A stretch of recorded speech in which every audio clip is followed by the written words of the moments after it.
Future 500, we do stakeholder engagement. We specialize in building bridges between corporations and NGOs, the right and the left, to advance systemic solutions to our most urgent sustainability challenges. We've got a great, fabulous, diverse team that reflects the range of stakeholders that we must engage to advance the solutions. We identify the most strategic decision makers in each of the corporate and NGO sectors that have the greatest capacity to accelerate the advancement of the solutions that we are seeking to achieve. We really appreciate our unique role in the ecosystem. We feel really privileged to do this work, motivated and excited. Keeps our team going 24/7. So in that regard, every year we try to get together with our team of experts and synthesize the trends that we're going to see in the upcoming year. That helps us to really outline our core issues of focus for 2014, as you'll see, and the areas in which we think we can drive the most catalytic change. No matter the industry, one thing that we've really found, especially in 2013, is there's an increasing call for transparency, both in the supply chain as well as in politics. And so we're really going to see that as an emerging trend across all of these different issue areas. Without further ado, we're here to introduce the top 10 issues for 2014 that we've identified as a team. We hope this is really helpful to all of you out there.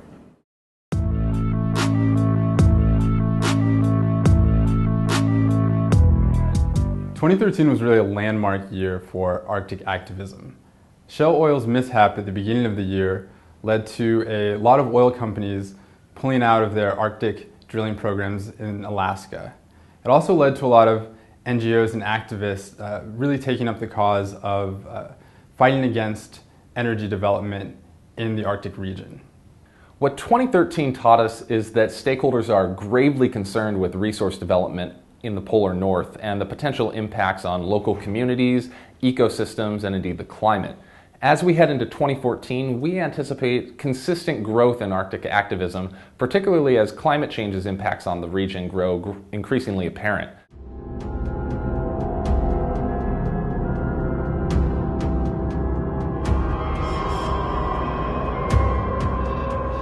Environmental campaigns on energy, from Beyond Coal, Fracking, Keystone XL, and fossil fuel divestment have burgeoned, with targets ranging from beverage makers and big box retailers to politicians and pension funds. What motivates all these campaigns is protection of the climate. Despite the seemingly entrenched differences between groups, at Future 500, we see convergence between unlikely allies in the right, left, corporate, and activist communities on advancing a systemic price on carbon in the United States, a promising sign moving into 2014 and beyond.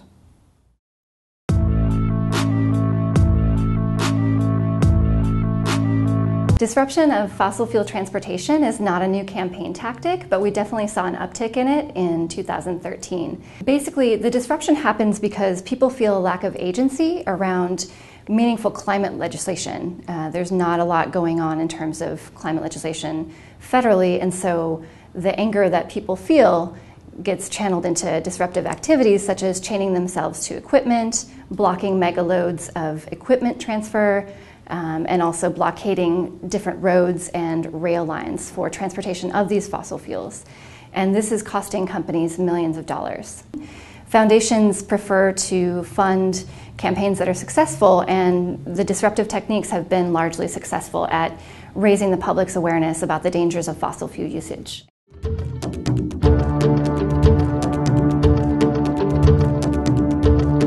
The food movement is fragmented, and right now it's at an impasse.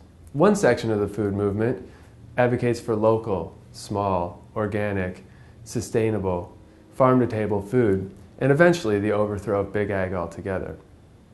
This faction of the movement, however, is coming under considerable fire, and maybe rightly so, that the local food movement won't be able to provide all the food necessary for our world's growing population. On the other hand, there's a section of the food movement that is trying to work more closely with industry and push incremental changes in food health and safety and nutritional value. This part of the food movement has also come under fire for perpetuating industry's control over our food choices, or as many might say, our lack of choices or false choices.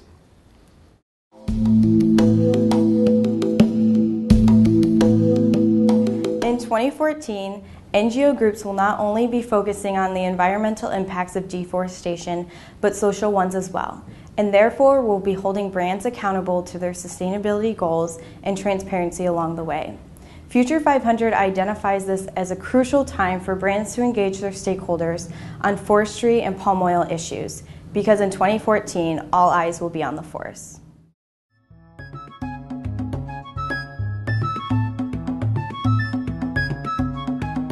When we talk about health issues, we're really talking about often chemicals in food, in clothing, in air, and in water.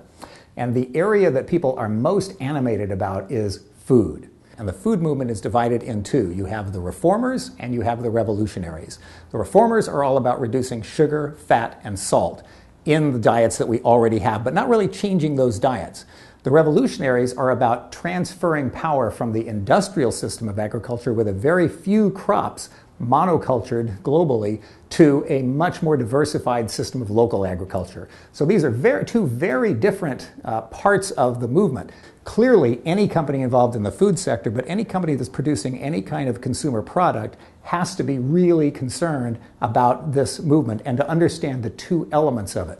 They are reconcilable, we believe, because we think it is possible to have both global agriculture and integrated complex local agriculture, but it's going to take some time for the movements to get to that point.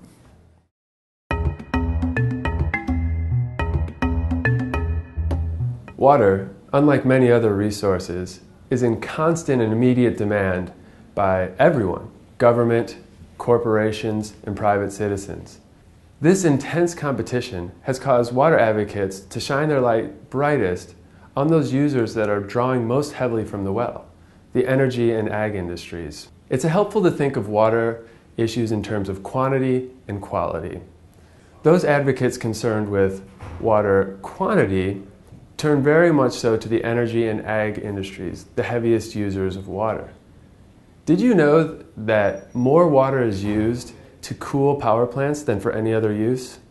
This is followed closely by agriculture, and far behind is used for private citizens. On the other hand, many advocates are worried about water quality. Threats to water quality come from seepage and runoff in the ag industry, use by energy companies, and their water return to the environment.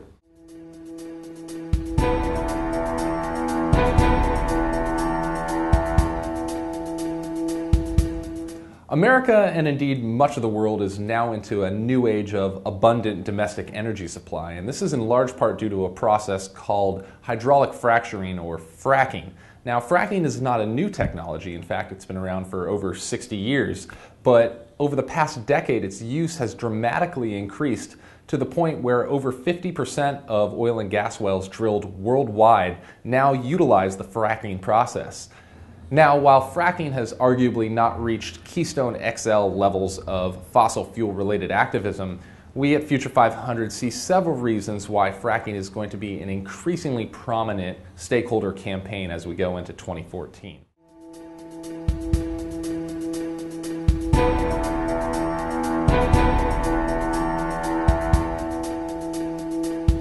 All around the world, as youth get access to the internet, they react very swiftly, almost overnight, to any action by a company or a government to infringe their access to the internet or their user privacy. So you see an increased use of technologies because they've gotten a lot cheaper, and it enables communities all around the world on the ground to be able to disclose what companies are doing within their operations, and this is getting publicized very quickly through the web. In addition, there's increasing access to data that allows stakeholders to quickly compare and contrast the performance of different companies and publicize that as well. Future 500 will be working on building bridges between activist stakeholders and companies, and we definitely advocate that companies do all they can to strengthen and build relationships among these activists in order to mitigate risk and to help further collaborative relationships.